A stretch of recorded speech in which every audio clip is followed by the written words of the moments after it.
I'm Editor-in-Chief of Publishing Perspectives. I'd like to welcome you back to Frankfurt Studio, our new media production unit set right here in Frankfurter Buchmesse. We're on our third Trade Visitor Day, and we're beginning to open the fair to the public this afternoon, too. It's great to see people coming in, looking at all of the displays of our exhibitors, and being out in the fresh air, which is quite beautiful today. We're full of sunshine here in Frankfurt. We're doing another of our sessions. You may be aware of them if you've been watching earlier today, called STARTS. This is actually an initiative of the European Commission. We're very excited about it. It stands for Science, Technology, and the Arts, STARTS. And it's a marvelous program because it brings together a great many of the best people working in terms of aesthetic and artistic interpretation and of science, at a time when, in many of these cases, we need both much more than we used to, it seems. So we're glad to have some very fine guests to talk today. We're focusing on the oceans and on the importance of the oceans to the world, and on, in some cases, the oceans as a barometer to what's happening to the Earth. And what we're also concerned about, particularly as COP26 approaches, right at the end of this month, as a matter of fact, in Glasgow. I want to introduce first our speakers so that you'll be aware of who you're going to hear from, and then we'll start chatting with them. Anne-Sophie Ronskog and John Palmisino, sorry, John, are seen together in a shot you're going to see. They are both architects and urbanists, of course. Daniela Zeiman is the artistic director of the Thyssen-Bornemisza Arts Contemporary Art Museum in Vienna. And Anne McClintock is joining us from my country, from the United States. She's at Princeton University, and she is the A. Barton Hepburn Professor of Gender and Sexuality Studies. They're all going to be speaking to you in due time. We want to start with Anne and John, if we can, with Anne-Sophie and John, about their project so that we can get some sense for what it is they've been doing. We have a video coming that's going to give you a very good explanation of this very wonderful work. But Anne-Sophie and John, would you, in a sense, set up the video for us? Would you give us an idea of what we're about to see and what you feel the importance of the work is at this point? You will see certain images from a big exhibition in Venice, in the Church of San Lorenzo, which has been transformed by Thyssen-Bornemisza Art Contemporary into Ocean Space, a space dedicated to the promotion of safeguarding the ocean at a time of deep crisis through the arts. And the organization Thyssen-Bornemisza Art Contemporary instigated us, a territorial agency, we are a small organization, to think how to help a public to see the deep changes that the oceans are undergoing. And what we will see in a moment is a snapshot of the exhibition that culminated a multi-year program that involved hundreds of scientists. And what we've done is gather all the data sets and the measurements and the visualization that scientists are doing to produce a new image of the Anthropocene ocean. That means the ocean at the epoch of the Earth dominated by human activities. It's fantastic. It's a marvelous idea because we actually get to see something. We get a reference as to what's happening. This is really fine work.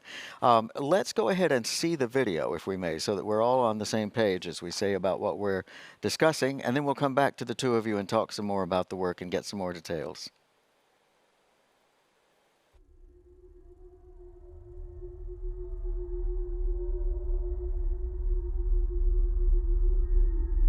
Hello. My name is Marcus Reimann. I'm the director of TBA 21 Academy and its home, Ocean Space. Ocean Space is a new center in Venice, catalyzing ocean literacy, research, and advocacy through the lens of art. It's a collaborative platform that brings together artists and scientists, architects and activists and researchers to together foster ocean imagination and ocean action. And as we're in Venice, we chose for the second exhibition of Ocean Space, we chose to work with an architecture collective called Territorial Agency and present their work Oceans in Transformation, which is the culmination of a 3-year long-term research commission that started with the investigation of sea level rise. And what better place to investigate sea level rise than in Venice? So I invite you now to follow me into the exhibition and see the work.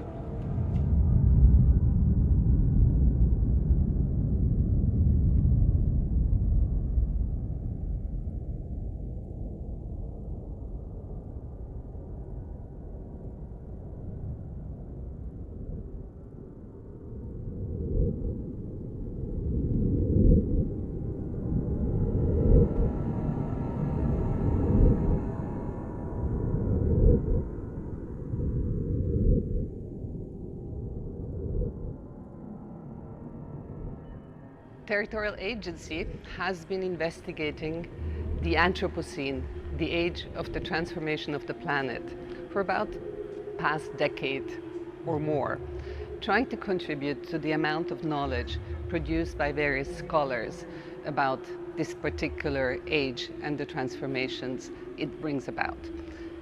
Oceans in Transformation is an attempt to unravel the mechanisms of transformations on the planet from an oceanic point of view, meaning looking at the Anthropocene from the oceans.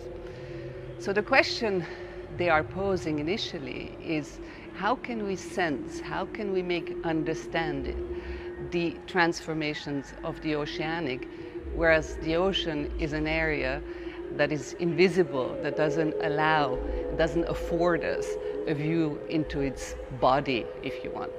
So what instruments, what possibilities of knowing do we have in order to develop an image of the oceans and its transformation? One. And secondly, how can we bring together the various ways of knowing, the various sciences, investigations, data collected on the ocean, so that they form a body of knowledge and are syncretized as one coherent story of the ocean. And in order to do that, they have both developed an aesthetic representation. These are the fields of images and compositions that you see behind me, but also a conceptual repertoire that is very important for us to understand, because it is the ideas, the understanding, the ways of knowing that perhaps also lead us to a better safeguarding of the ocean in our future.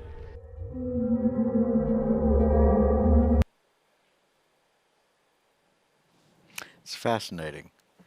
It's a wonderful piece, actually. It gives us a great sense for what the thing looks like, what the exhibition is like. I wish we could be there, actually. I'd like to ask you, John, and you and Sophie. Let's start with one of the most basic possible questions in terms of the configuration of the exhibition as we see it, as we experience it. What are we to make of the fact that there are these multiple panels, each of them showing some distinct image? In some cases they are connected, we can tell that. In some cases they seem quite singular. What are we seeing when we're looking at one of these panels? What does it tell us? Well, each one of the screens is a particular fraction of a trajectory that spans the planet, crossing oceans and continents and lands and islands. And these trajectories are sometimes intersecting transformations in the Earth system. That means in the dynamics of the ocean, in its connection to the atmosphere and the land. For instance, we're looking at deforestation in the Americas and in West Africa. And other times they intersect transformations of the world system. We are looking at the transformation of patterns of trade in the global supply chains. And this combination of Earth system and world system that we see along these trajectories that are composed by several screens are composed by remote sensing images. That means images that are produced by sensors that are either orbiting on satellites, for instance, from the NOAA program, the National Ocean and Atmosphere Program of the United States, your country, or the European space agencies project Sentinel and that are constantly monitoring the planet. Or sometimes they are airborne, and other times they are at the level of the waves, tidal gauges, and we also have underwater sensors and in particular echo soundings, and we combined all of these that are stemming from a variety of research centers to produce images that are always disquieting because, first of all, they show a world, an oceanic world that is full of human activity, while at the same time we always have this image in our culture that the ocean is the opposite of the space that we inhabit. The ocean is completely full of traces of human activities, and at the same time, the way in which we start composing these images indicate the gaps and the incoherence between the different ways of measuring that the various institutions have. There's a usual saying in science that we know more about the surface of Mars than we know about our own ocean. And this is not only a situation that we need to rush to fill, but the exhibition indicates by being so close to remote sensing how the further knowledge, the further mapping of the sea has always led to a further exploitation of the sea. And so this is what you see. It's multiple images scattered and synchronized. So you have trajectories that span the Pacific, the Indian Ocean. They go from the North Sea to the Mediterranean to the Red Sea, and so on and so forth. So it's a series of dynamic images composed from remote sensing. And we call these the Anthropocene images. So as you know, as architects, we are typically very land-based. That's where we belong as architects. So it was a big challenge for us to move to the ocean. And the trajectories was a very early innovation in the project, in order not to map the oceans, rather see these trajectories as intensified parts of the ocean and read them through this vector. It's fascinating work. It's of course very beautiful. I think that in some cases this is. It reminds me of some of the work that's been done of aerial photography of phosphate mines, where from very high above they look like beautiful swirls of color on the face of the earth, and in fact, of course, they're very bad for us. And I'm looking at some of what I'm sure are not good, as you say, traces of human activity that are involved in our ocean life, and we don't know that's what it is. We see something quite beautiful and fascinating and arresting as we look at some of these images. It's mesmerizing. Let me ask this, just a technical point. Is this live data being fed from the sensors all over the place and into the mix to create these images, or is it recorded data that produces these beautiful things we see? It's usually recorded data, right. And it's multi-temporal data. So some of the images are composed over decades. Wow. It's sensors that have looked at the oceans over 40 years. And other times we have just a glimpse of 10 days or even 1 hour. And the point is really that the ocean operates in these multi-temporal dimensions. And we can see the adaptation of ecosystems that happen within hours. Think of the fisheries along the east coast of the United States moving really to follow the different temperatures, and with the fisheries, actually the fishing vessels following them, using the live data of the satellites to think where the animals are going. But at the same time, there is the Gulf Stream that is a millenary structure of circulation that is slowly being modified, and the images are really composed in order to create a situation of ambiguity. I don't know if they're beautiful, but they are fascinating, and they are a major warning. And yes. I think this is the real difficulty, to try to understand that what we considered good for humanity for so long is bad, is a major moment of reorientation. And the project is really about how to reorient ourselves in dealing with the Earth at the moment of climate chaos, in order to find new ways of being sensitive to it. And I think the notion of reorientation is really important for us. Yeah, indeed. And I should say, too, that as a journalist who began my career as an art critic, I'm saying beautiful, and I'm saying that in the sense that sometimes you see a sunset that's very beautiful, and in fact, it's because there's a great deal of pollution in the air.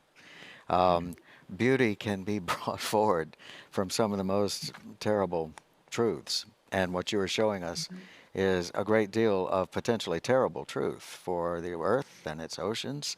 The project took you how long to create? In fact, how long to conceptualize? Because this is such a fascinating vision you're giving us into something we never see into.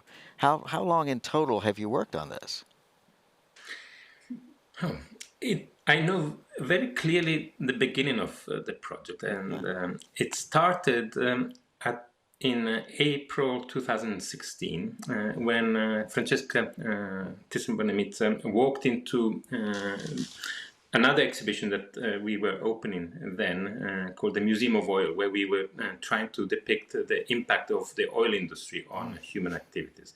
And she instigated us to think the ocean. She was saying, where's the ocean? Why do we only have oil spills? So where is the oceanic in this? So since 2016, it took us more or less 1 year, 1 year and a half of discussion with Francesca Thyssen-Bornemisza and Marcus Raymond, the director of TBA 21 Academy, to start understanding how we could do a project. And initially it was a year and a half of taking stock, Right. understanding what do people know about the ocean, what is the ocean today, and exactly like in the oil project, the moment that you start investigating, and you must know this very well, structures that tend to operate through invisibility, you are immediately faced with too many options. There's too much information. And this was where we started conceptualizing the project as a way of not depicting or bringing only into visibility the project, but to show the gaps between knowledges. The structures that are really interesting for us is the fact that we know about the ocean in fragments, and the different fragments are so difficult to grasp for the general public, and they are incompatible with the next fragment. It's like a mosaic that never fits together. And so you have hundreds of libraries, hundreds of data sets. And we started thinking that that was the really interesting moment. So the oceans in transformation is in plural, not because there are many oceans, the Atlantic Ocean and the Pacific and the Indian and the Southern Ocean, but we know very well that it's one large circulation of water.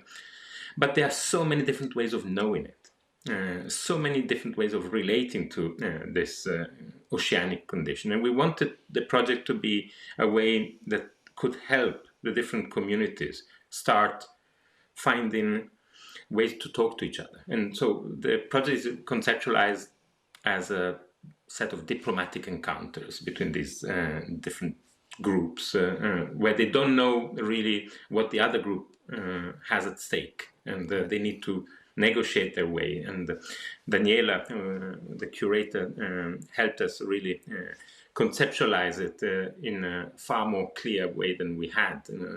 That when Daniela started helping us, it was really just a set of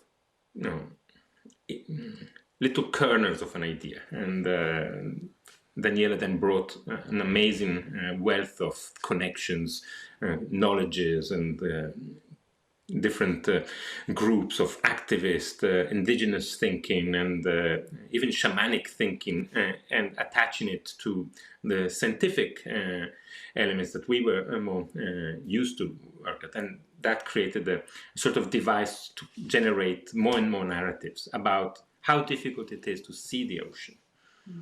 Indeed. I think it works very well. And it's in a very frightening way, it works very well. And it's a fright that we need to have and need to experience. I can certainly say that what Daniela is doing is quite beautiful.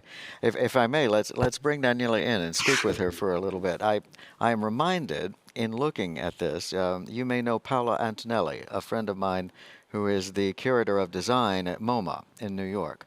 And what Paola does quite frequently is to use data derived from our environment, not necessarily the natural environment, sometimes the urban environment, very hard electronic data coming across, and create an image of ourselves, an image of our lives that we are not aware of being around us. It's quite beautiful work, and what you're doing, I think, Daniela, is very much in line with that. This is a compliment because she is very good, of course, at this, and obviously, so are you, as John is explaining to us.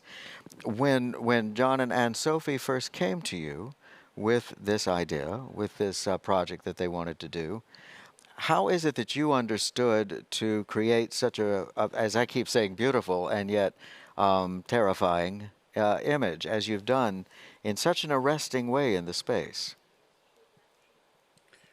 Well, first of all, thank you very much for all the compliments, which I should not be taking personally because it really is a collective work. Ah, And my part of it is a tiny molecule, a tiny molecule of sort of a long trajectory that Francesca Thyssen-Bornemisza and Marcus Raymond have embarked on about 10 years ago. wow. And I think that is so important to mention because what we see today in ocean space is not a manifestation of one institutional idea, Right. but really the collaboration of so many artists, scientists, researchers, activists, people who've led their time, their talent, their inspiration to contributing to with their passion and with their knowledge, to a deeper understanding of the oceanic. And what ocean space is sort of the culmination of 10 years of really intense work on the oceans by the Academy, by Marcus and by Francesca, to really bring that network, that way of thinking, that method to the public in Venice at a place that is, of course, very much threatened by the changes occurring in the oceans today. And just to name a few things that have happened in the background, before, let's say, all of this became manifest to the public, there were expeditions and important networks held in the Pacific Oceans. There's a research station, a fish sanctuary, a coral nursery in Jamaica. There is an ocean archive, which is an incredible body of research available to the public, with films and videos and scientific information. Which is more recent, but there's a fellowship program, there's a residency program, there's a very deep pedagogic network attached to it. So literally, I have tapped into all of that. I have used their knowledge and their research, what they built up, to really help John and Anne-Sophie to sort of in a moment of crisis, one has to say, because I'm now jumping into sort of the real conditions of 2020, in a moment of big crisis, to allow us to continue the program, to continue the exhibition, although the space was not open and not available to the public. So literally, my role really was to somehow, with John, with Anne-Sophie, with Marcus, and an immense group of supporters, to think about a way of, well, what do you do in a situation where that what we do as exhibition makers, namely, public-facing activities, exhibition, when that is not available to you anymore, when our skills, so to say, are not in demand in some ways, how can we sort of rescue the program? How can we translate it to a different medium, which is the online medium? And that is when, I see Anne McClintock here with us today, that is when Anne and about 100 other ocean lovers, I want to call them ocean lovers, they're scientists, they're activists, they're artists, they're coming from all range and all sides of the oceanic worlds, have joined forces to help us kind of unravel and develop the project online on Ocean Archive. It's so exciting to know of these people coming together, as you're saying, and stepping forward at such a moment. And we are at such a moment, as we're all discussing, I think, in so many elements of what the climate change situation is doing, where we are with our thoughts on the environment and our mounting concern. I'm based myself on the Gulf of Mexico, in Tampa, Florida, and we see so many changes. Some of them are quite subtle. Some of them are not at all subtle. And of course, there are parts of the world everywhere experiencing different environmental effects moving that. So nobody is not paying attention anymore. I think you folks are all in the vanguard, and having seen and worked so far ahead is wonderful because, in a sense, you're waiting for us to catch up and to say, my God, look what they're showing us. Look how long they've worked to get there. Look how many of them it took to step forward and do this.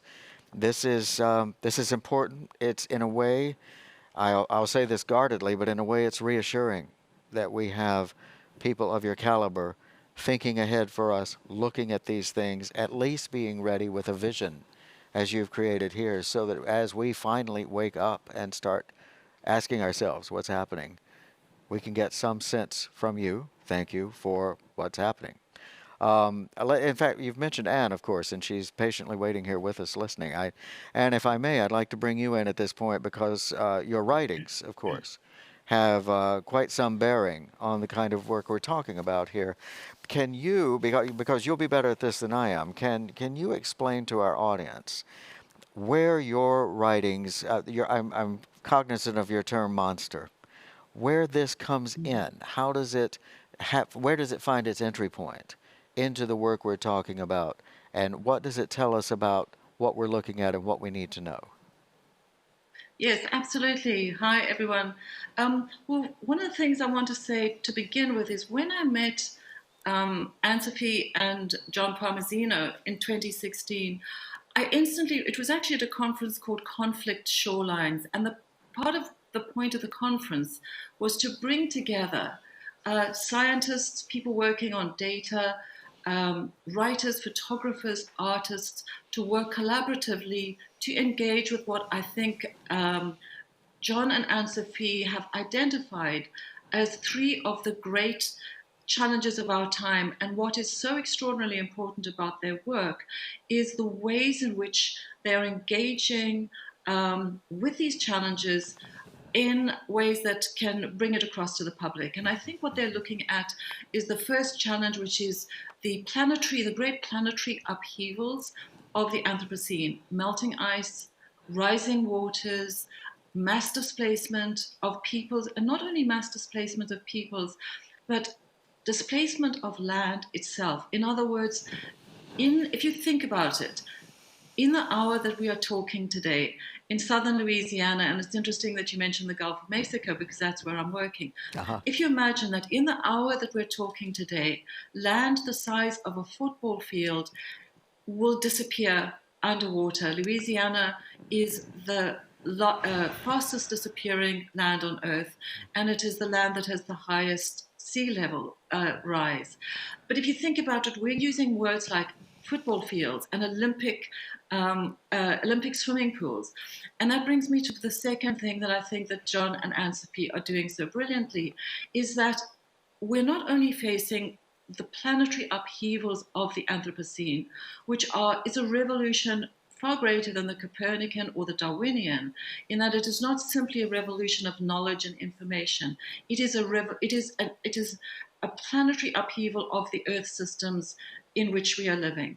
But the second problem that I think they're engaging so vitally and brilliantly is that we are facing not simply a problem of precision. The Anthropocene is not simply a problem of precision, it is profoundly a problem of perception. It is a problem that our senses, very often the crises that we're confronting are of a magnitude, a scale that can both be too large or too small for us to see. So we reach for these images from our everyday lives of footballs and Olympic pools. And so what they're doing is that they are finding ways in which we can begin to imagine the unimaginable. We can express the inexpressible. We can make the unthinkable tangible, real, and palpable. to a broader public. And I think that is one of the most important challenges. And artists around the world are beginning to do that, beginning to find ways to collaborate with scientists across the humanities to bring these great issues across. But I think the third issue that territorial agency is and the academy and Daniela are working, and then all these various multiple artists and writers are engaged with, is the problem of politics. That part of what has been so difficult about this moment is that we've had the convergence of three things. We've had the convergence of these enormous climate crises, melting of the ice, the Great Melt in 2012, and then again in 2019. We've got a world engulfed with wildfires, the warming of the oceans, the intrusion of salt, and the disappearing of land. But that, alongside that, has mass displacement of peoples. And we're being told that at least 300 million people are going to be facing displacement, not in centuries, but in the decades to come, in literally in the next few years to come. And so we have a political crisis as well, because what the planetary upheavals have collided with and the climate crises have collided with is a political crisis, which has been the dominant emergence of neoliberal policies of privatization, corporatization, militarization, and let's not forget the military, because the military is the largest single cause of climate destruction on the planet, and we can perhaps come back to that in a second. But if we think of the political crisis of neoliberal austerity, corporatization, privatization, militarization, and also deregulation, you've had this collision where we've got an enormous planetary challenge of sensory, of trying to understand how we can convey it, but at the same time, we've got a political order that has taken hold. The overlords of austerity have taken dominant hold politically in the politics of denial, what I call the administration of forgetting, the politics of denial, forgetting, and doubt that is conspiring to prevent us from bringing about these political changes.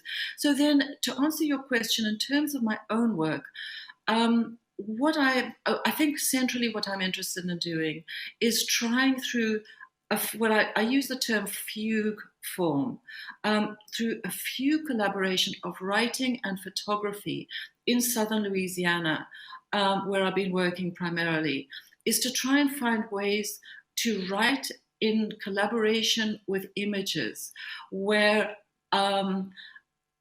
we can cross the threshold of these problems of perception and try and make them somehow visible and palpable to a larger audience. I'm going to stop there because I can talk a great deal more about Louisiana, because I think we're seeing three epical crises emerge.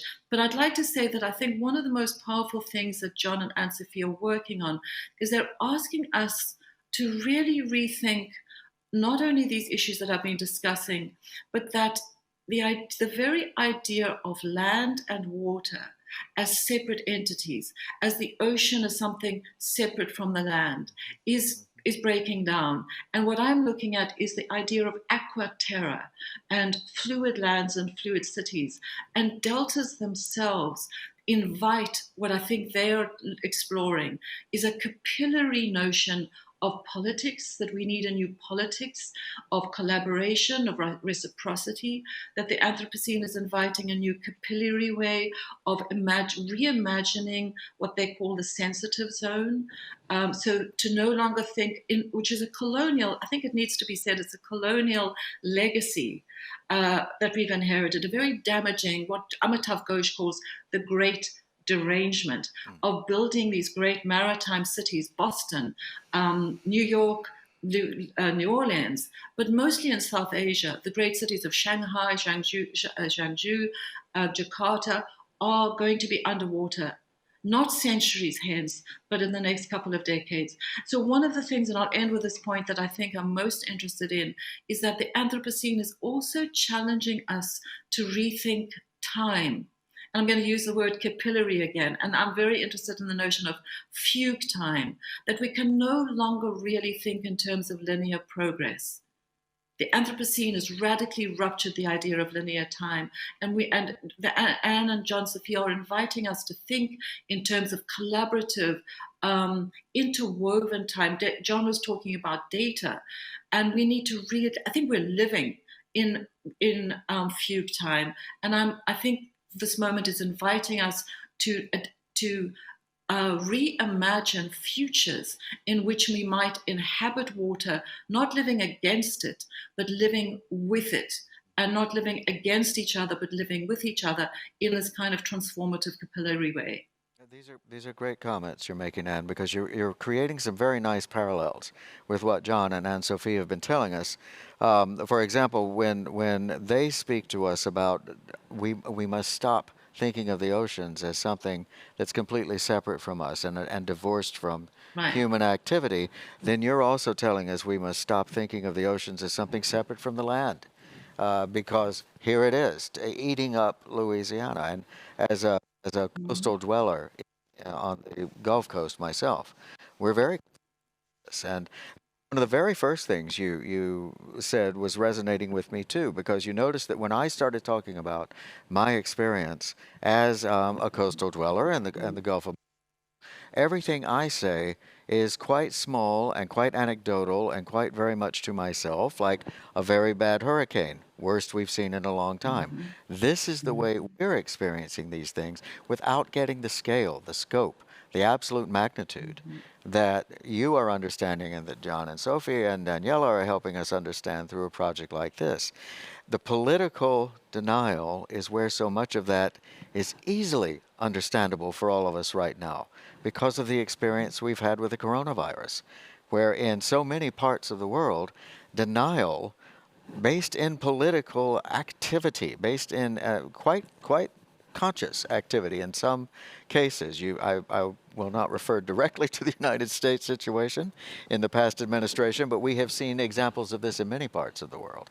And that denial is, of course, happening in terms of these effects on our planet as well.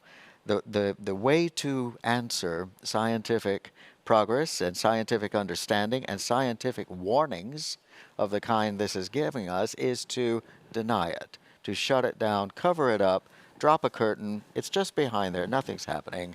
Just a bad storm this time. Calm down. It's very interesting how many of those activities coming into play are something we now understand better because of the virus activities that we've seen in terms of denial. I'd like to ask Anne-Sophie and John, have you felt resonance of this kind yourself? Have you seen echoes of what you're understanding to be our blindness to the ecological situations you're observing in this recent experience of a world pandemic? Have you seen parallels yourself? And of course, we have this horrible hobby to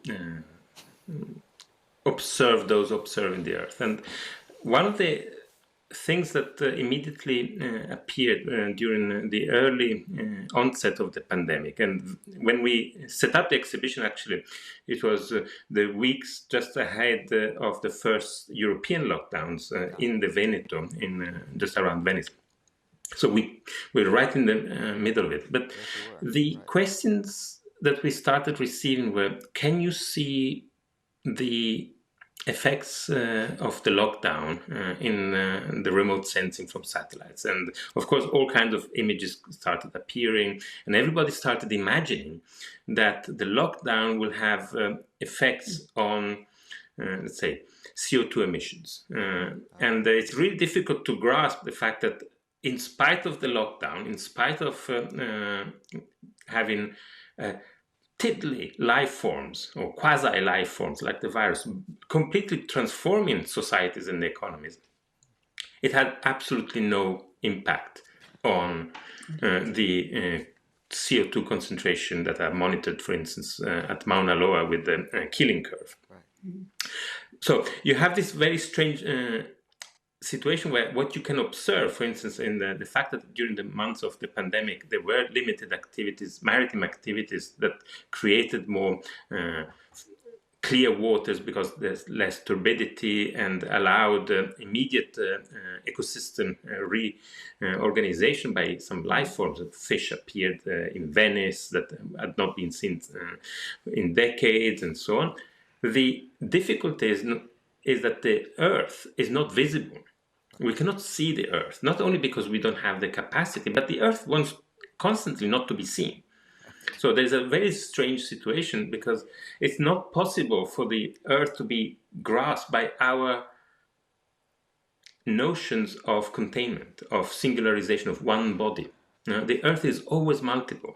And so you're facing always this dilemma of how do you encounter it. That is, let's say, on the more conceptual level. But on a practical level, we're now on the coast of Finland, and you have this story, maybe you want to tell that, about the fact that of course, the Gulf of Finland and the entire Baltic Sea is a dead sea. Right.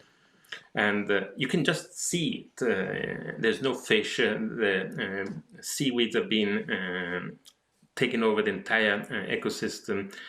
But people don't perceive it. You can tell it better because you're Finnish. And what is interesting is that people are in denial of the very structures that are causing this, which is agriculture. Very basic things like building ditches or dragging away wetlands and clearing forests and clear-cutting forests is causing the death of the sea. And everybody somehow knows about it, but there is a denial. So it's not only a political denial by those in administration, there's a cultural denial. Yes, indeed. So John is referring to a story of where I would have gone swimming every year of my life. And in this project that we did, we met a lot of scientists. And I have seen a decline in this water where I would swim over all these years, Right. but I haven't perceived it. So it had to go to the moment when a very prominent scientist, Jeremy Jackson, had to tell me what was happening in this water where I was swimming all the time. And I was horrified because I shouldn't go swimming. Right. The water is dead and it's dangerous for us all. So it took me aside and said, don't think of eating any fish that comes from. Yeah. This is actually, we've just come to the end of our time, but I'm very pleased to have this very terrible story you're telling us of this experience of being made aware of what was happening to that water, because that is exactly what you're doing with your project. That's exactly what we need to all be doing, and becoming aware and opening our eyes and getting these signals. I think one of the most beautiful things you've said to us, John, is that the world wants not to be seen. The earth doesn't want to be seen. We have to learn to see it so we understand better. So I'd like to thank all four of you for what you brought us today in terms of doing just that. Anne Sophie Ronskog and John Palmesino and Daniela Zeman, and of course from Princeton, Anne McClintock. You've all been very, very helpful to us, and you've given us the benefit of your time and your expertise.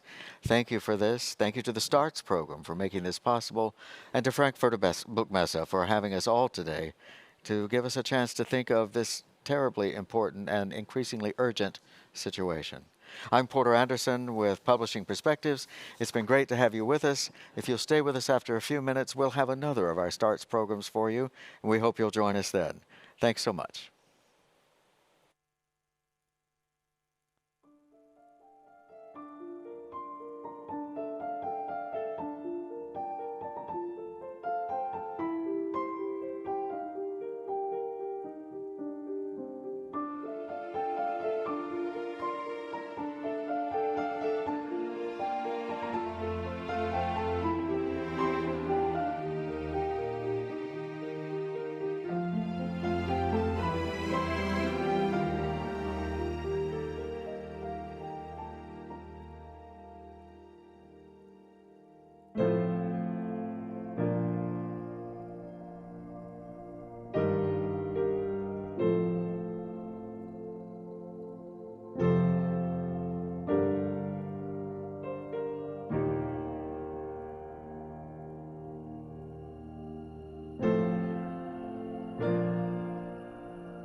Was geschieht auf diesem Schiff? Es geht, nun ja, um alles. Genauer gesagt, um unsere Zukunft.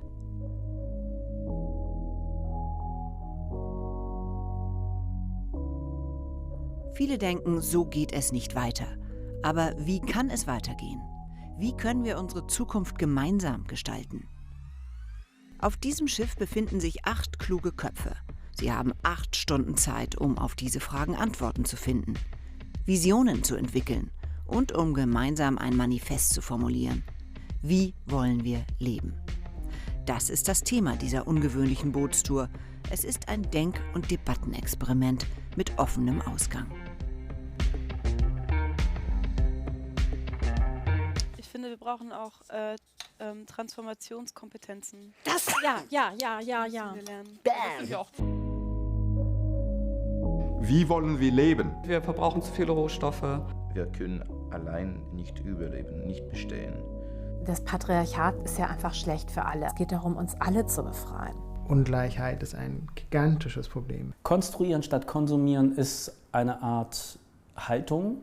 Ich wünschte mir, die ältere Generation hätte mehr Räume geschaffen, um der jüngeren Generation darin zu begegnen. Ich wünsche mir eine Welt, in der Menschen mit Behinderungen genauso in der Zahnpasta-Werbung auftauchen wie als NachrichtensprecherInnen. Und wir müssen zusammenhalten und Lösungen finden.